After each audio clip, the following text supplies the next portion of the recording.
20 on me, case emergency. Ain't no cap in my rap. Real I know it's the truck.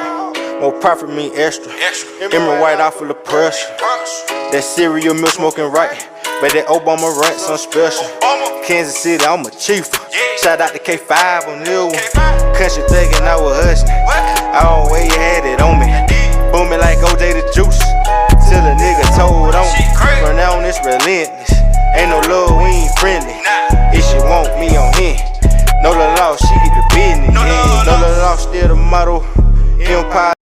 Hello. This is the Birds of a Feather podcast with your boy Q City. We're going to get into a little game recap. Look what went wrong with Dallas. We're going to look ahead to Thursday's night game against New England. Get a little in division and then give me props using the Sharp app. And a little city talk at the end. So come on with me and enjoy this ride.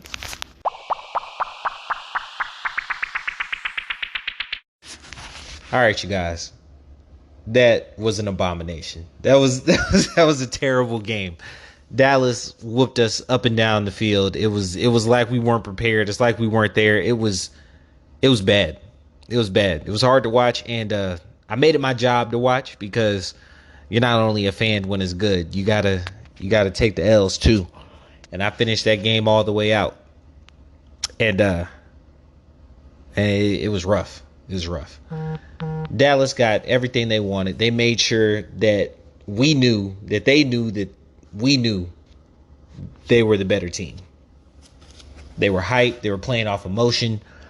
You saw the thing with Dan Quinn at the end, kind of his vindication for leaving the Falcons. It was all bad.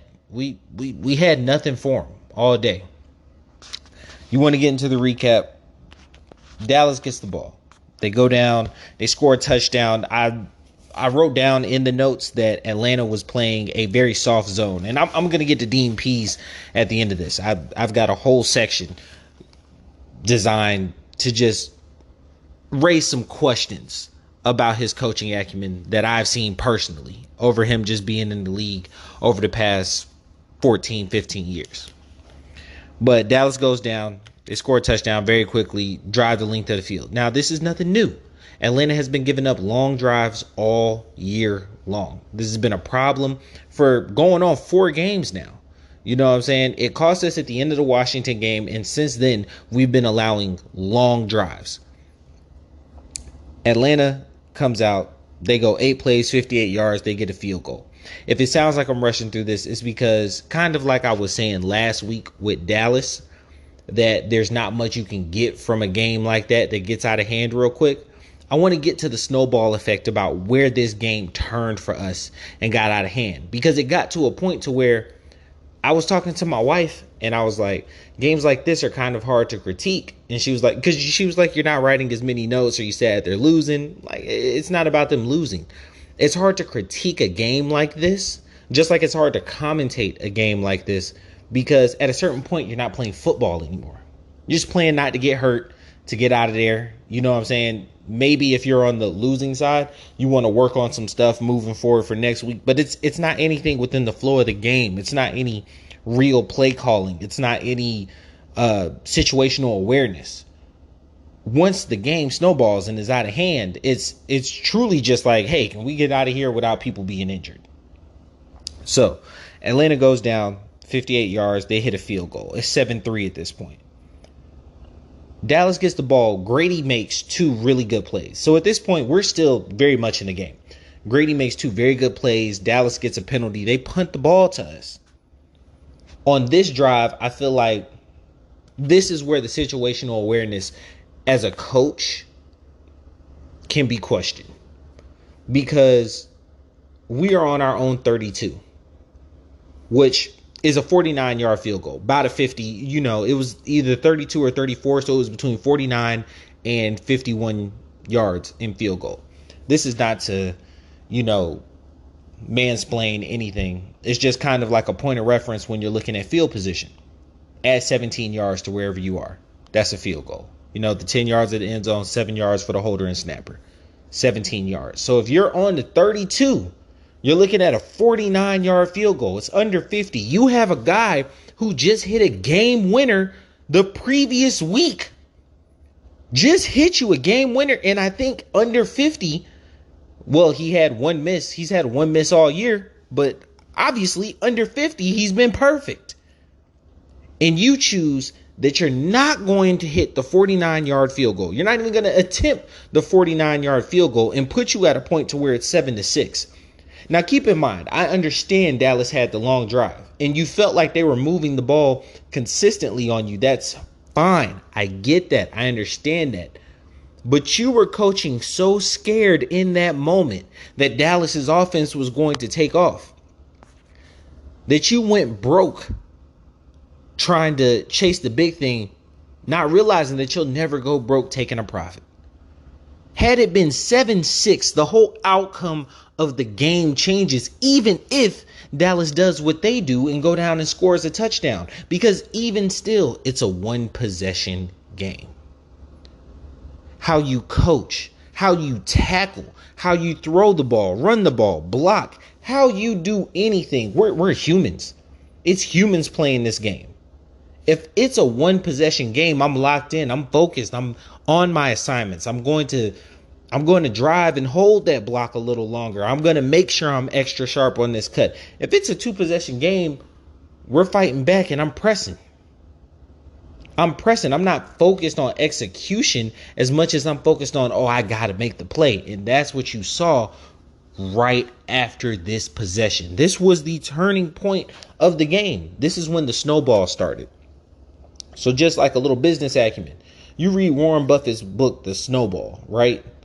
It's on Audible. It's a really good book, for anybody who wants to start a business or, really do anything in life. It talks about momentum. If you remember me talking last week about the Saints, about how real momentum is in football games, in sports in general, but extremely in football games. Football hurts. Every time you play it, you're getting prodded, bruised.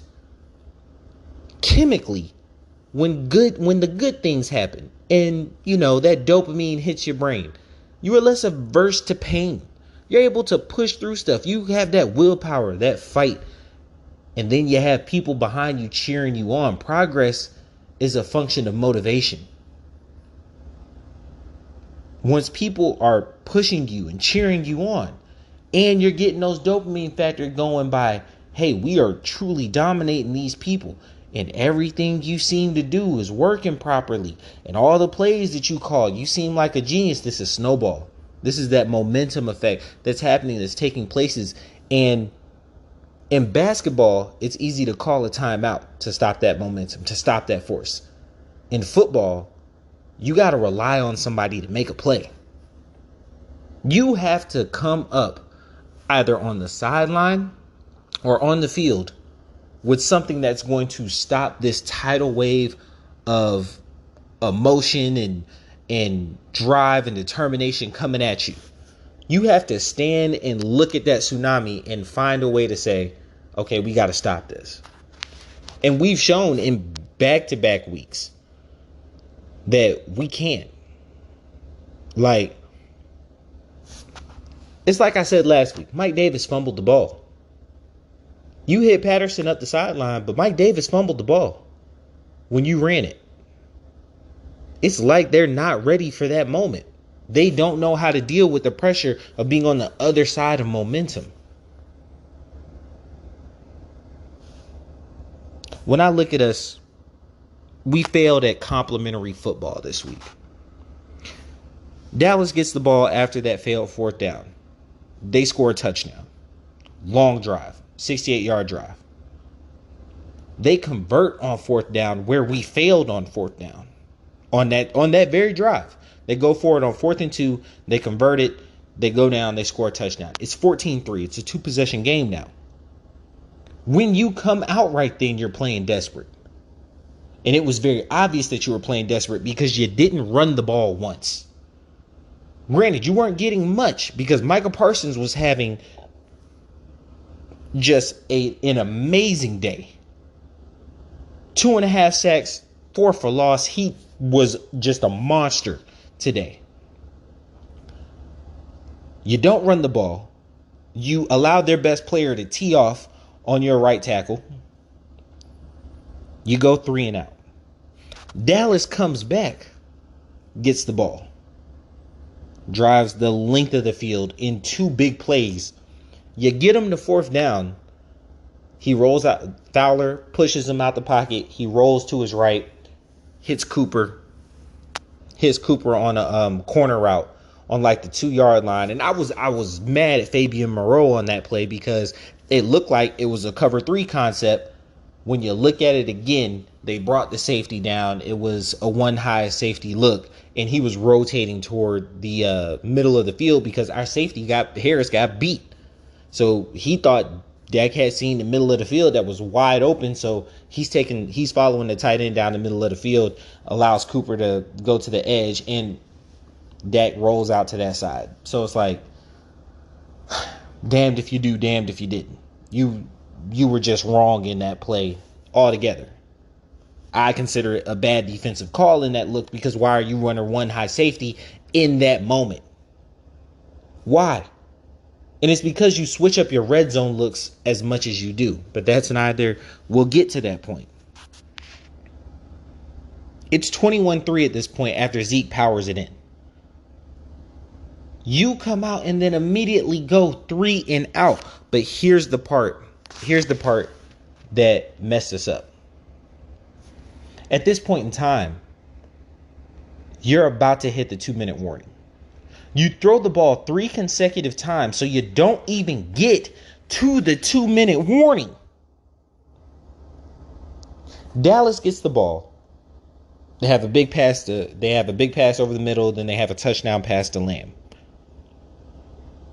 This moment right here, and it may seem like small or trivial, but I felt it was a microcosm of how this game truly was. So the score is 27-3. It's 27-3. Atlanta jumps off sides on the extra point. They don't try for the extra point attempt 5 yards closer. They try for a 2-point conversion. And they get it. And it's 29-3. That to me was the game was over. They had a 29-point second quarter. They had a 29-point second quarter. That's like an NBA quarter. They had a 29-point second quarter. So the game was over. You went for 2 right there to prove a point. Last week was a fluke. We are not only a good team and not only better than you, but we are a championship level team. And there will be no doubt that if you make a mistake, we're going to capitalize on it. That's a mindset thing. That is, we are better than you. We know we're better than you. And we're not going to take any chances of letting you think that you can hang with us. There's levels to this shit, like they say. Dallas is saying, bro, you're not on my level. That's what that 2-point conversion said right there. And Arthur Smith follows it up by what might be another example of terrible clock management. Because you come out, you try to go for a quick play, miss it, run the ball. They use 2 timeouts simultaneously and force you to punt because they weren't done scoring. They weren't done scoring.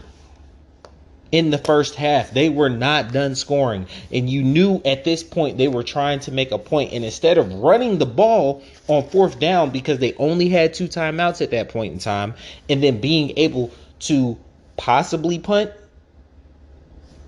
and have an option not to punt because you ran the ball on 1st down, and on 3rd down, if you snap it with 1 second left, you could probably take a delay of game and then run up the side or whatever sort of option that you chose to have in that moment.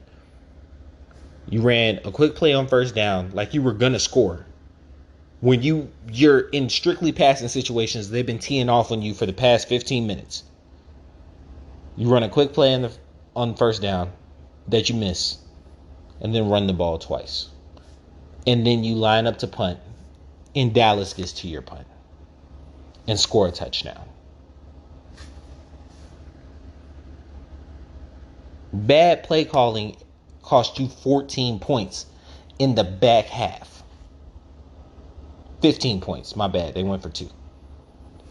The game would have been 22-3, which is bad. 22-3 is bad. There's 37-3 because of bad coaching in that moment. You come out in the second half and the game was over. Matt was only in for 3 drives, 1 3 and out, 2 interceptions. One of them was just a good play. I didn't feel like the receiver came back for the ball. The second one was a terrible decision. He was pressured, tried to force it to Pitts, overthrew him. Gallman had some nice runs. It was good to see him in. I love to see his burst. I like seeing him way more than Mike Davis, but you got to take it with a grain of salt because you realize that Dallas put their backups in. Every backup was in by the fourth quarter. Every backup was in by the fourth quarter, like it was a college game. It was embarrassing. And the crazy part is, AJ had a good day.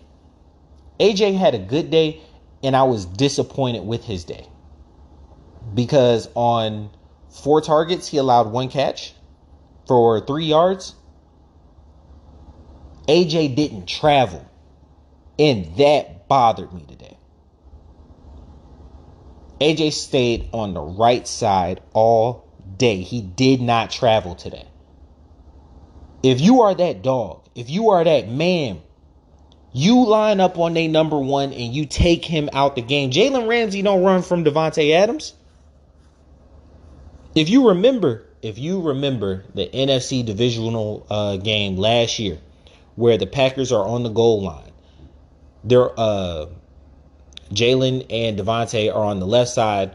Devontae runs a motion route, and they run a rollout to the right side.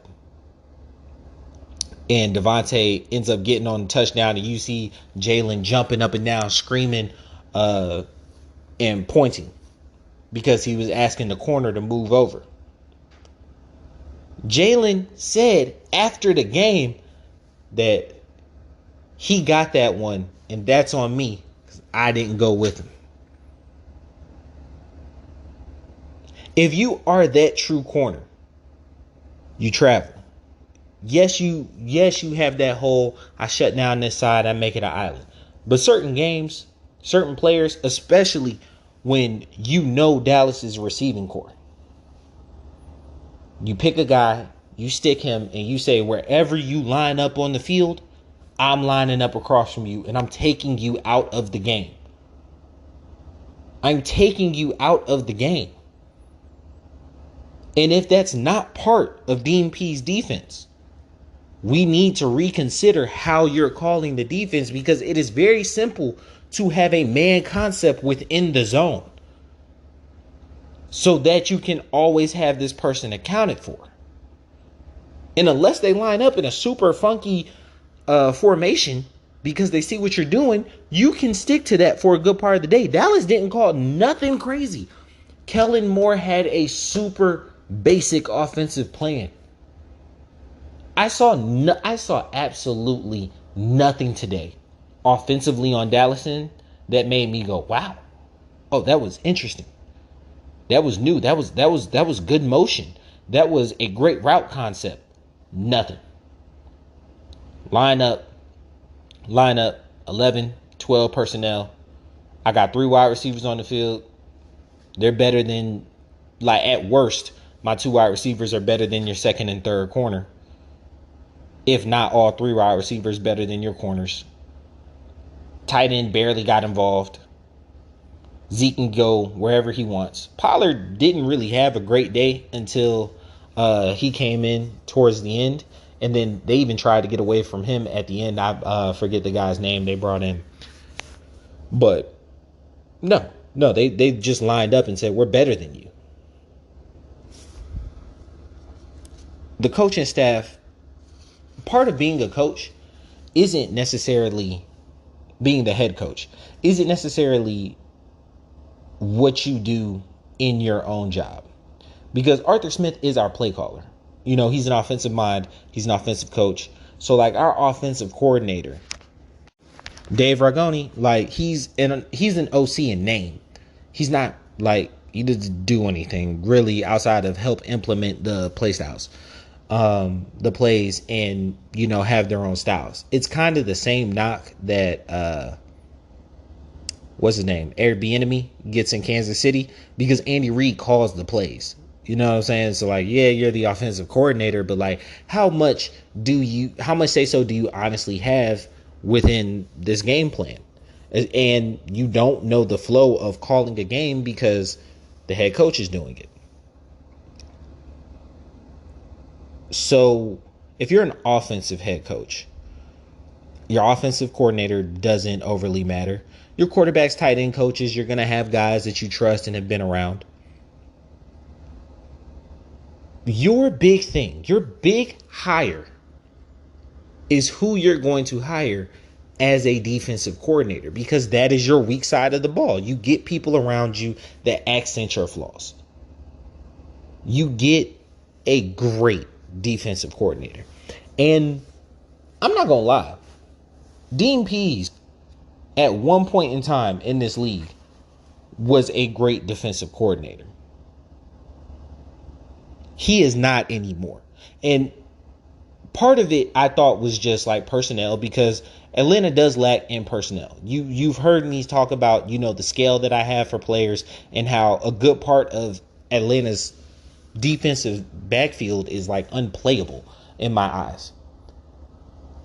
Even with that being the case, Dean Pease has shown with either unplayable level players or Hall of Fame players, he coordinates a mediocre defense. With Bill Belichick, he had a top 5 defense 06 to 09. Bill Belichick is not only the greatest coach ever, but like, you go to the Hall of Fame, what Bill Walsh did in the 80s with the 49ers, that offensive playbook, the whole West Coast system, all that shit is in the Hall of Fame. The guy who stopped it, his defensive playbook is in the Hall of Fame, because nobody could stop that offense. Like Jerry Rice was putting up cartoon numbers. Nobody could stop that offense. The guy that did, his defensive playbook is in the Hall of Fame.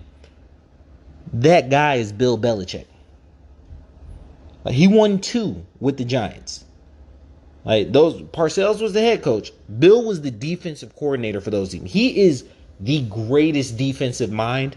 Like, he is the Bill Walsh of defense. Okay, like, bar none. So, like, you're working with Bill Belichick and you have a top 5 defense 06 to 09. Just like we talked about Dave Ragoon with Arthur Smith about, like, you're the offensive coordinator, but you don't really, like, do shit. You Bill's defensive coordinator, but, like, do you honestly believe Bill is letting you touch that defense? Put your real stamp on that defense? Or are you just doing what he says do because he knows what works? You get hired as the Ravens defensive coordinator in 2012. So you go to college. You go to college for 3 years. You end up coming back as a D coordinator. Now you won Super Bowl 12. You won the Super Bowl with the Ravens in 2012. You had Ed Reed, Ray Lewis, and Joe Flacco went bananas that year. You know what I'm saying? So you get that Super Bowl. You had Ray Lewis and Ed Reed and managed to have the 15th ranked defense year after year after year. And these are Hall of Fame level caliber players. Hall of Famers. 15th ranked defense. Consistently. He worked there from 12 to 17.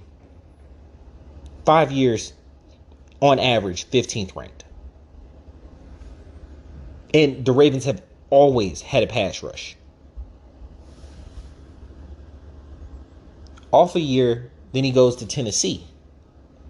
18 and 19, Tennessee had the worst. They were ranked 20th defensively, but had the worst ranked pass defense. back-to-back years. And now you come to Atlanta. And see, Arthur Smith hired him because they worked together in Tennessee. They worked together in Tennessee. You know the man, you respect the man.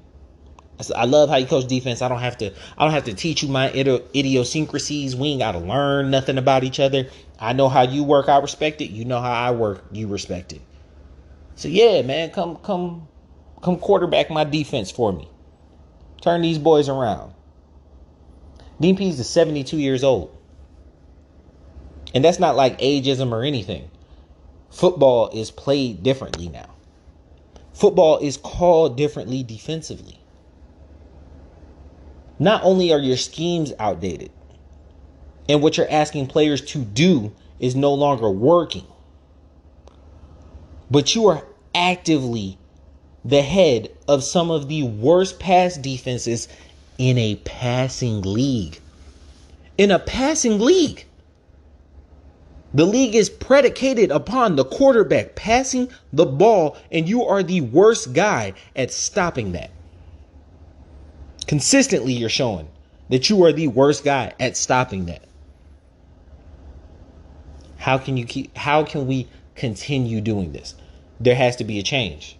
There has to be a change towards the end of the season, because we're 27th ranked right now, but we are on pace for the worst defense this year. Seattle is actually the worst. Seattle's going to be the worst defense this year. And Russell's a magician, but Seattle's going to be the worst this year. But look at the similarities. Pete Carroll, defensive coach, early 70s. Defense has been steadily getting worse every year. You see a pattern here. Bill Belichick is in his early 70s. He's a defensive mastermind and has evolved with how the game is being played defensively. And he is a master at calling the defensive game plan with complementary football. Complementary football. You can't break a bend, don't break style defense when you have a team that's struggling offensively. You've got to push. You've got to blitz. See if you can get some turnovers. If you get beat and the quarterback figures it out quickly, all right, fine. Hey, shit happens. Shit happens. You got beat by the better man. But take some risk, because your offense isn't putting up points. Your offense isn't functioning properly. How many games was it Tom Brady getting the ball late, the game 17-20, and he's icing it with 2 first downs? How many times have you seen that? You got to be able to win a 2017 game, just like you can win a 35-32 game. Just like you can win a 35-32 game. You got to be able to say, okay, look, my offense ain't got it today. I got to be able to lock these guys down with multiple fronts, blitzes, situational blitzes, and a varying mix of zone and man. Now, and I love being able to switch from zone to man. Don't just be a straight, hey, we're just going to line up and man coverage and blitz every down like this is Madden. No, being able to have different zones, zone blitz schemes, it's beautiful.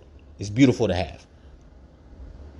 But when you are so predictable that as a fan, I know you're going to play zone from the 40 to the 40, go into a zone man concept from the 30 to the 20, and then go into man once you hit the red zone.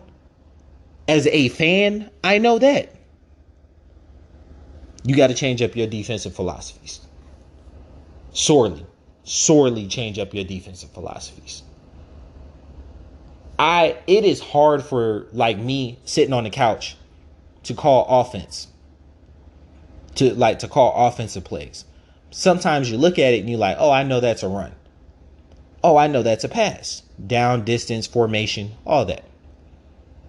Very, very rarely, because I am not a quarterback. I'm not a quarterback. I actually never really truly played offense.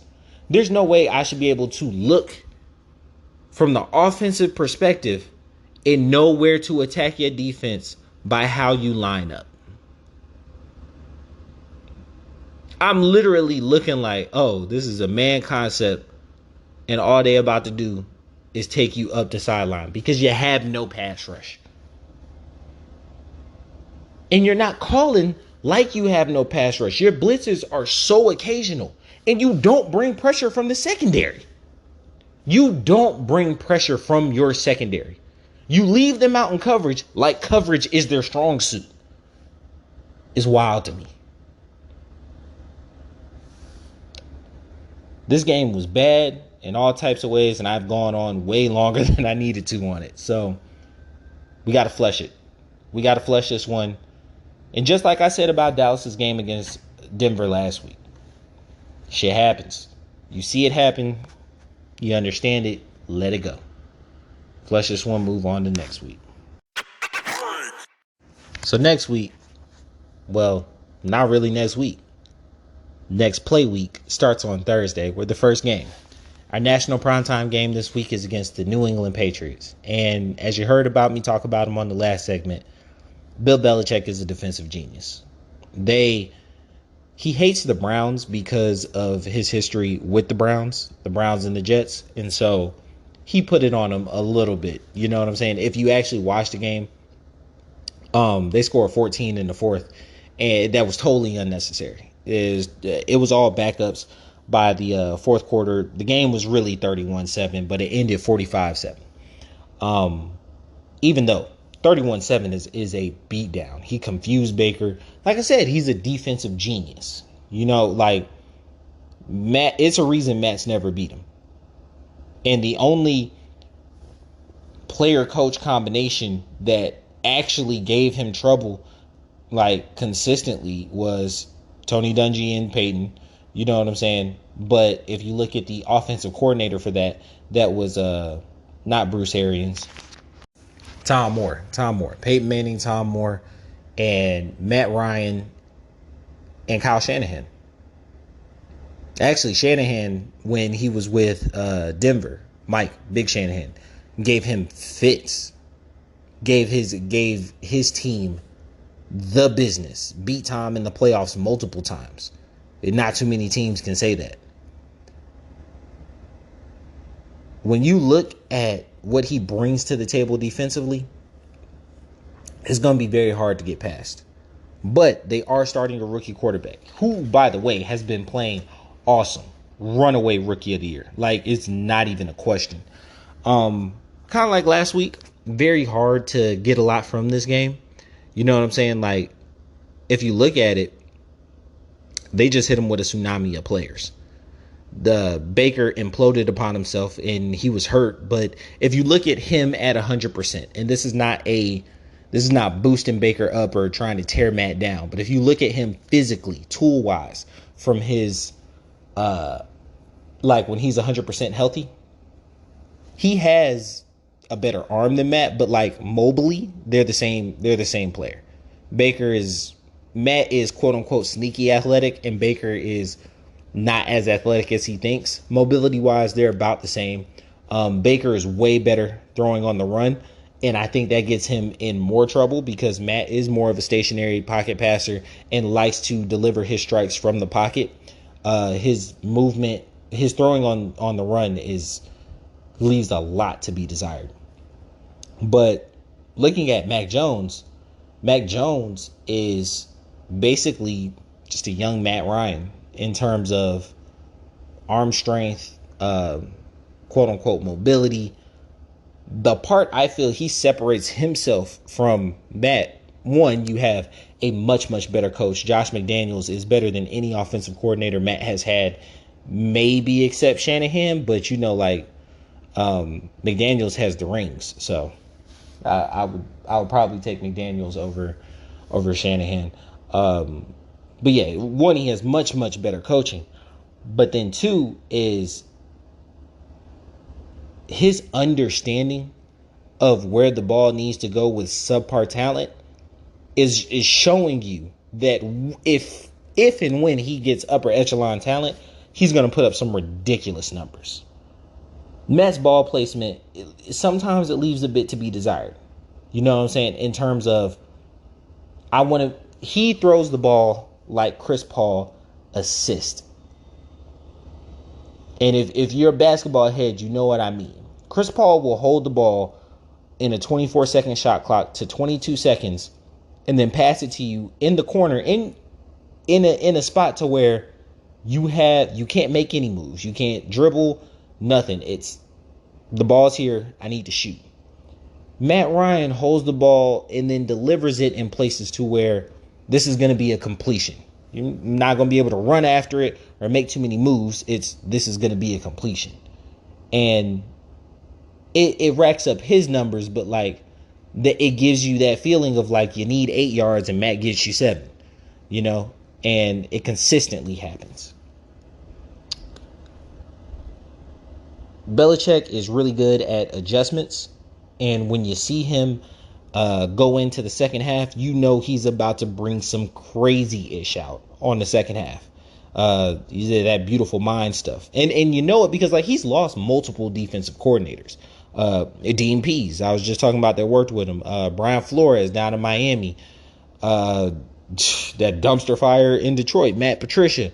You know what I'm saying? I think he's back with New England right now. But, you know, these guys were all his defensive coordinator. I think his son's his defensive coordinator right now. Like, he will put in something crazy in the second half.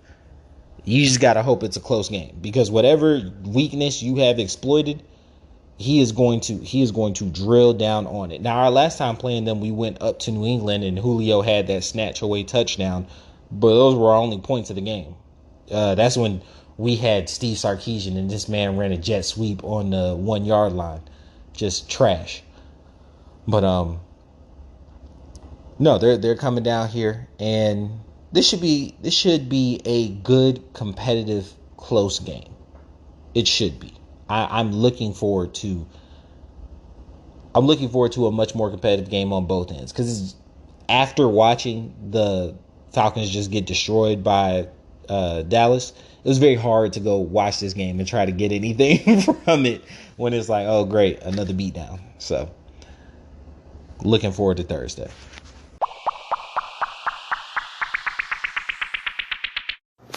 In Division is sponsored by Courtney Hagen's Credit Repair. Bad credit ain't cute. Get your credit right at CourtneyHagans.com. Now in Division this week, everybody we needed to lose outside of San Francisco and Philly lost. And I remember saying last week that losing to Dallas wouldn't be the whole end of the world. You know what I'm saying? It would be bad. You know, no one wants to rack up losses. But just based on our positioning, it wasn't the end of the world. This is prior to Cam being signed in Carolina. And Carolina is a team, and we can attest to it because we played them. If they don't turn the ball over, they're going to win the game. Matt Rule is a pretty decent coach.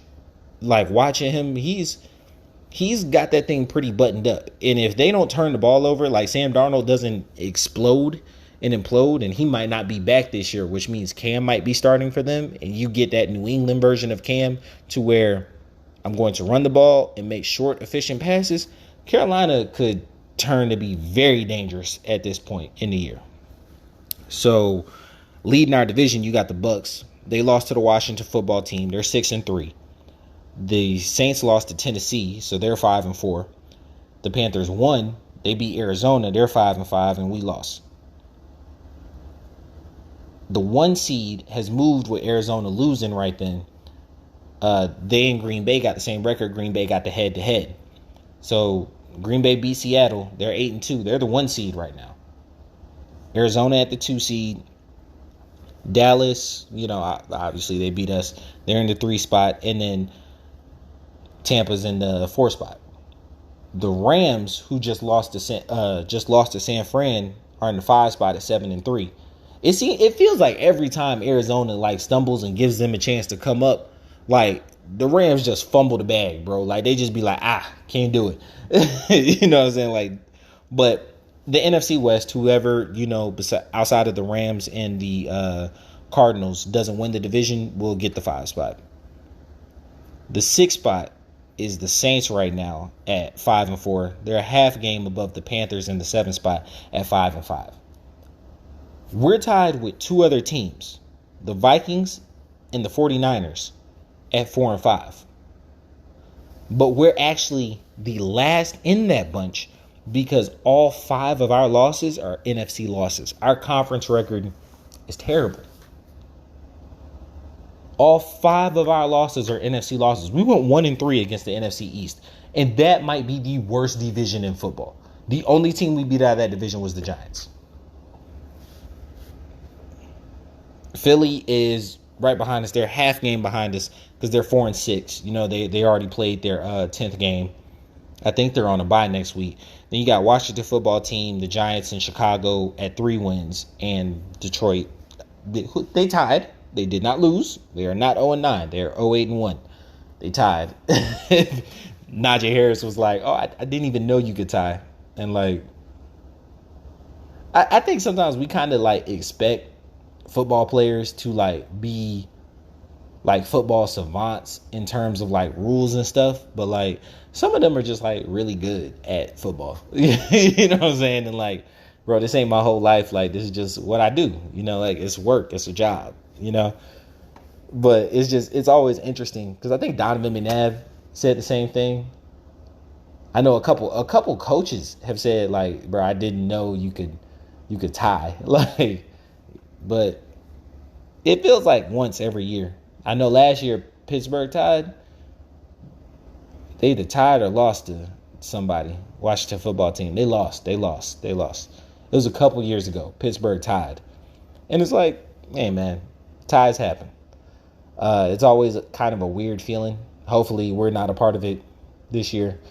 But they come into play at the end. Highly, highly, highly unlikely that Detroit wins out and they go 9-8-1. But that half loss could come into effect at some point.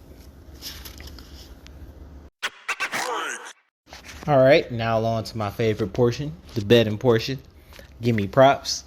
I bet on the Sharp app. Like I said, I always hand it out and, you know, like request for people to go to that app.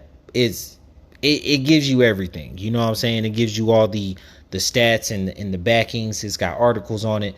And they ain't sponsoring me, but trust me, I'm all up in their DMs to get them to sponsor me because I've been preaching their gospel. So I'm like, y'all might as well be paying me.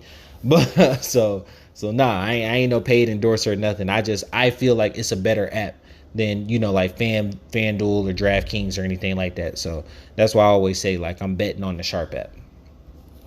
So I came into this week at 6-6, 500. Left a week at 8-8, 500.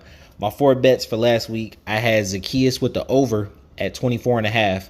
He got receiving yards. He got 22. I had Hurts at 2.5 receptions on the over.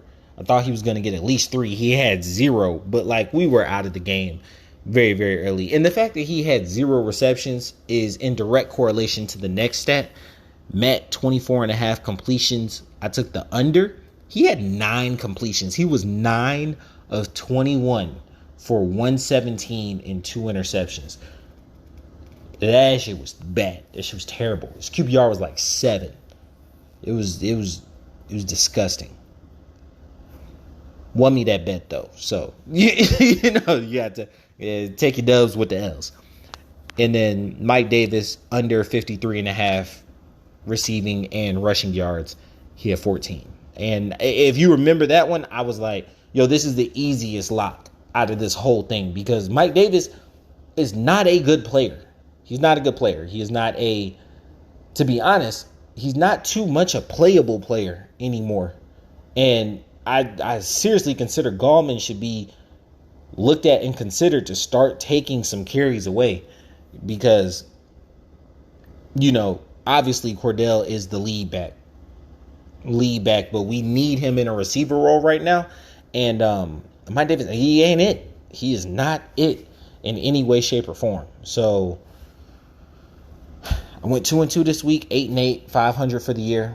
I am in the works with Q City Media. It is taking a little longer to get up, so As soon as it's up, I will be posting it on my Instagram, Facebook, Twitter, etc. I give out my basketball bets right before each game on Twitter. Go Hawks. They're doing pretty good this year. That'll be the Thursday edition. And I give out my football picks on Thursday here at Birds of a Feather. Love your vices. If you're going to bet, do it safely, do it responsibly. But, hey, I always say put something on the game, and it makes you feel better, makes you get, a little more interested, have a little cheese bread on the line.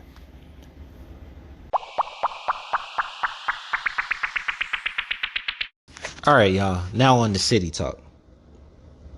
When I looked at all the comments and stuff, really negative stuff that I got about the Falcons this week, because obviously when you're blown out, fan is short for fanatic, people are mad. People are angry. People are looking for someone to blame. But a lot of the comments came back to Matt Ryan, came back to quarterback. And so all three of my City Talk points are quarterback related this week. And I want to start with the first one. Where are we going with our QB? First things first, I want to dispel this notion that you're going to get rid of Matt at the end of the year. Matt Ryan is 37 next year. If you cut him, you will be paying him $40 million on your cap not to play for you. That's not happening in any way, shape, or form. I don't care how much the cap goes up. It's not going to make a difference. The year after that, you possibly have an out because it goes down to 15.6 and he's 38. So like maybe trade him type thing or just cut him out, right? There's no reason to believe that Matt's not going to be on the team next year. With that being said, this isn't a fuck great. This isn't even a good crop of quarterbacks coming out this year. The star of it is maybe Matt Corral, who to me personally is a second round prospect, but might get drafted in the first round. The kid from Liberty, who I was super, super high on after watching him several times this year on national games, choke artist. Like, nah, not looking for them. But we're going to get into bust a little bit later. Matt is very much a system quarterback, and he is dependent upon having a great offensive coach. Arthur Smith is showing that offensively he can do some things. I don't overly find his play calling very creative. And I don't think that he is used to having someone with physical limitations like Matt. But Matt's second year under a system, be it with Dirk Cutter, be it with Kyle Shanahan, he has shown that he has a propensity to pick up the system and then thrive in the system. So next year, age 37, we'll see what he's able to do. But this year seems like a purgatory year, like a 9-8, 8-9 type of year with the 17 games. Just because Matt is and for always will be average. He is a slightly above average quarterback. He is a C+. He is a C+. Like, that, like, if you brought him home to your parents, they're probably going to be like, did you do all the assignments? You know what I'm saying? Like, did you do all the assignments? Like, nah, I did them all. You know what I'm saying? I didn't fail too many of them, and I got an A on a couple of them. But for the most part, like, I kind of understood it. It's Matt. Matt gets the job done. And that's kind of why you relate him to somebody like Baker, somebody like Mac Jones. But that leads me into my second point. And this was a conversation that I had with a coach. And he is a defensive coach, but he is making the transition to offense. And so, like, I was really trying to pick his brain because it always fascinates me. I have a defensive mind. I always look at the defense critically. I'm always going to critique the defense first. You know what I'm saying? Because that's what I played. That's what I did. Like, I'm looking at the linebackers like, what are you asking us to do? I'm looking at the safeties like, who's my help behind me? And then I'm looking at the offense from a linebacker's eyes from a defensive perspective of like, okay, this motion is designed to trick me. Did it work? Okay, in this formation, this is how you lined up. This is what you usually run. And you did something different. Oh, wow, that's creative to me. Because I'm looking at it as if I was on the field and you motioned out, like you started in the shotgun, you came up under center and then motioned the back out to the flank position, and I as a linebacker have a man assignment with him, and so I'm out there, and you end up bringing the tight end into the middle of the field on a simple hitch route in the spot that I vacated. That is literally great play calling to me. You know, like, wow, that was really creative. That was really smart. I got a little long-winded there. But talking to the scout, we talked about what is potential with a quarterback. And what does it really mean for a quarterback to have potential? I think a lot of the times we get caught up in a guy being really fast, you know, like Lamar Jackson, Kyler Murray, or a guy that has just a freaking bazooka for an arm, like Matt Stafford. And when we have a guy who doesn't fit into either one of those categories, we view them as low ceiling. And we might try to jazz it up and we'd be like, oh, but they've got a high floor. You know what I'm saying? Like they won't fail, but they're they won't be top over echelon. You know what I'm saying? You have the ultimate outlier in Tom Brady. When you look at Tom Brady, he doesn't have any physical super defining traits. He's worked on his arm strength year after year after year. So he's got, you know, a good arm. It's not like a great arm. I don't think Tom Brady at any point in time in the league had the best arm in the league. I don't think anyone would argue that, especially because, like, for a good part of his time in the league, the best arm resided in Green Bay. You know what I'm saying? Like Brett Favre and then Aaron Rodgers. But no one would doubt the fact that Tom Brady had massive amounts of potential. He almost never missed.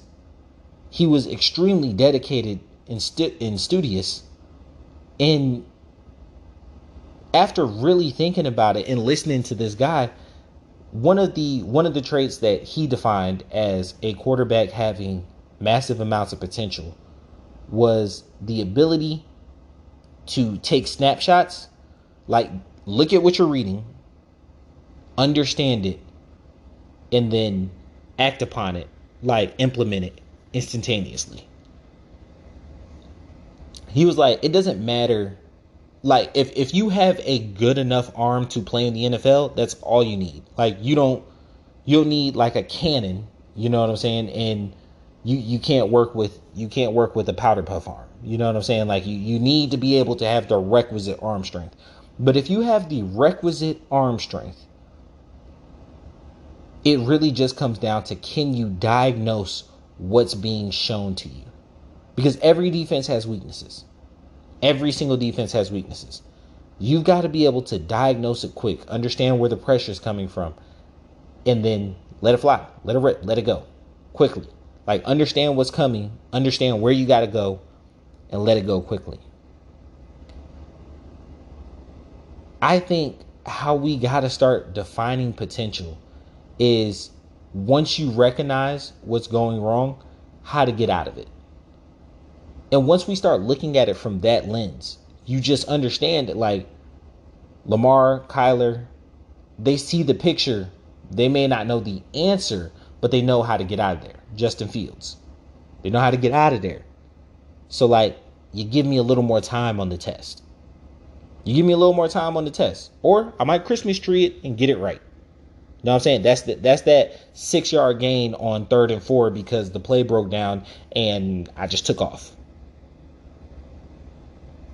The answer was C. I don't, you know what I'm saying? If you're guessing, the answer is C. And you got it right. You didn't really get the test right. You just got the answer right. I think guys who have to be more studious because they have physical limitations are really how we should start defining potential more.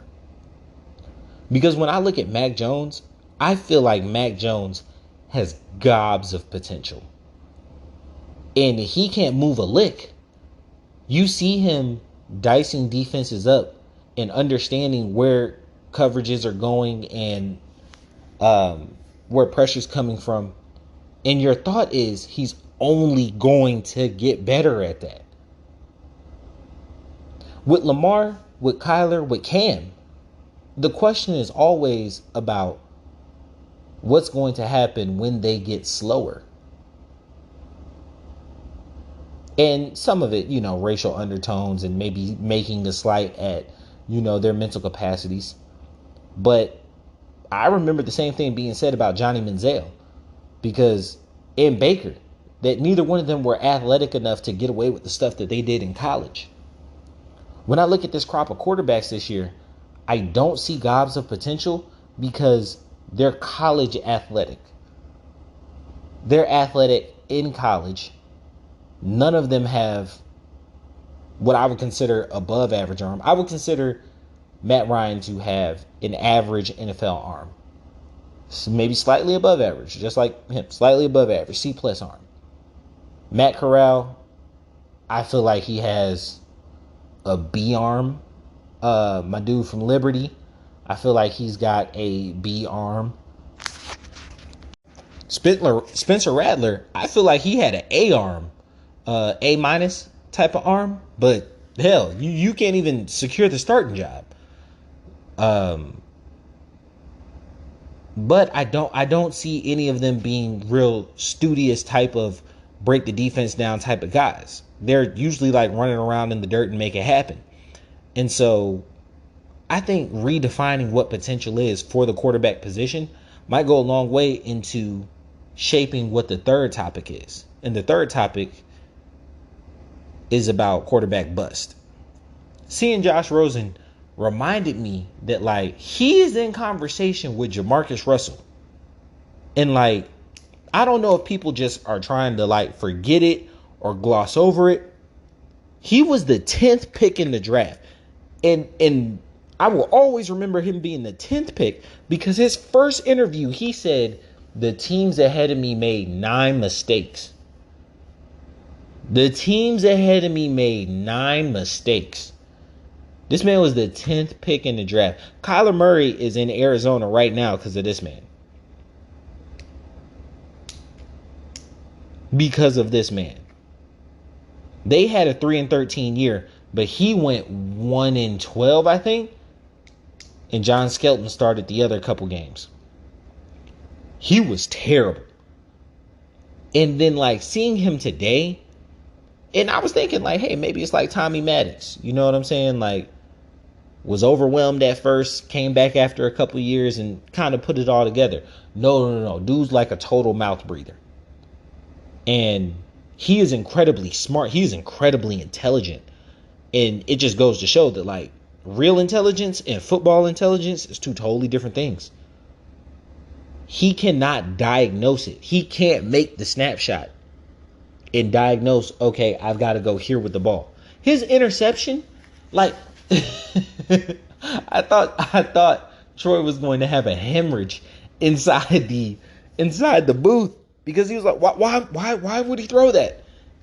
Not Troy, Greg Olsen. He was like, what? Why would he throw that? Because he's slow. He is football slow. He is the football definition of radio. Do you understand me? Do you understand me? He's an incredibly smart human being. You know what I'm saying? In terms of every other facet of life. He would trump me in almost any intellectual conversation. And if you put him on the board in X and O's, he could probably tell you book-wise what to do. But when the bullets are flying, his processing unit slows down.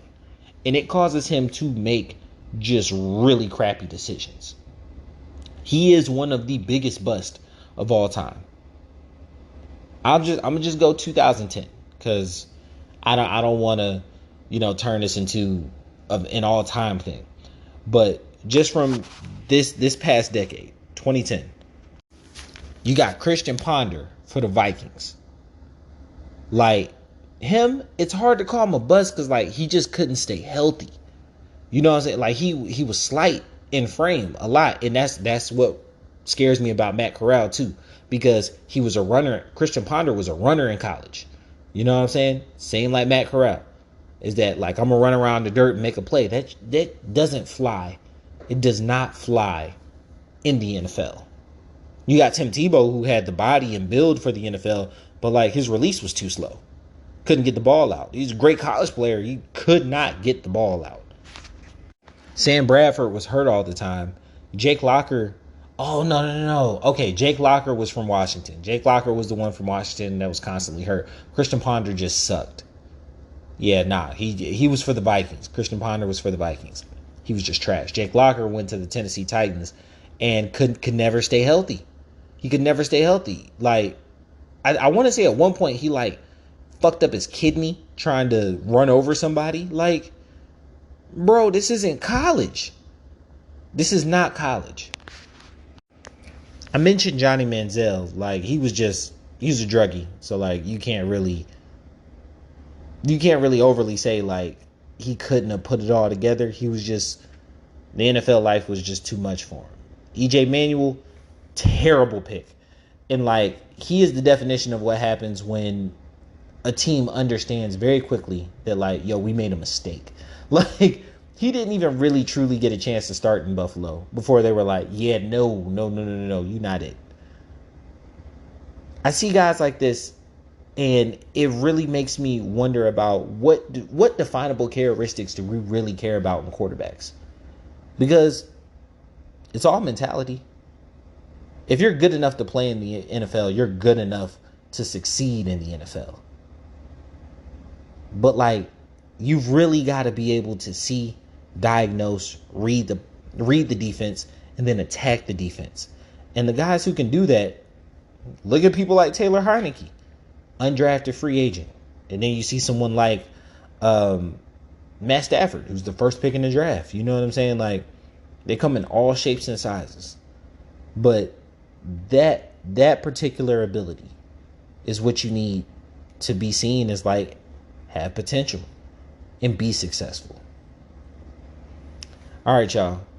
I really enjoyed y'all. Thank y'all for, listening, coming with me on this ride. Look for me at QCity11 on Instagram and Twitter. I'm always out. I love to hear from you guys. Shout you out in City Talk. And appreciate all that y'all do, man. Like, this pod has grown so much in the time since I've started doing it. And I really appreciate all the people who supported me, who shared it, who, helped me out with it, give me conversation and talking points. Like, I appreciate you guys so much. So keep it up for me. Yeah, enough of all that.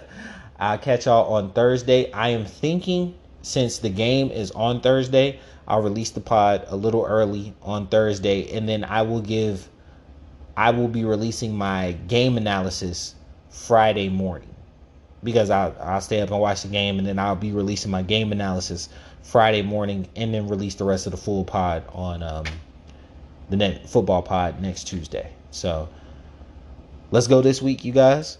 Enjoy the ride.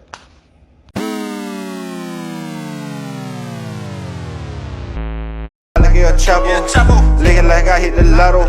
I want a hottie like mulatto. I'm on hand, she on Moscato. I'm in them good till tomorrow. I'm a robber for the Neros. Your little loss, I'ma put you on payroll. You smell that aroma? Design the air, it's a party, yeah. Papa Corona, she moving her body, she working them heels. Gotta go get it mentality. Grocery bag full of celery. Only believe half what you telling me. Keep a 20 on me in case emergency. I wake up early every morning, thank the Lord and get the bag. Hustle hard, get the cash, stack first, then I'm showing my ass. Gotta go get it mentality. Grocery bag full of celery. Only believe half what you telling me. Keep a 20 on me in case emergency. My babies, that's who I grind for. That's who I do it for. Like the Navy, that's who I'm toting that iron for. Keep one in the head like a thought, nigga. Yeah, I fuck with Ty, he a boss, nigga. Foot on that neck, I exhaust, nigga. Niggas cross me, so I cross, nigga. No stripper was lit last night. 500, what it cost, nigga. Shit was really legit last night. Had them hoes at the house, nigga. Instagram, Snapchat, Triller. What they say about Jay, he a go-getter. Used to have them fat sacks in the grove, nigga. Late nights, early morning in my dough, nigga. You smell that aroma? Design in the air, it's a party in here. Pop a Corona, she moving her body, she working them heels. Gotta go get it mentality. Gross it bag full of celery. Only believe half what she telling me. Keep a 20.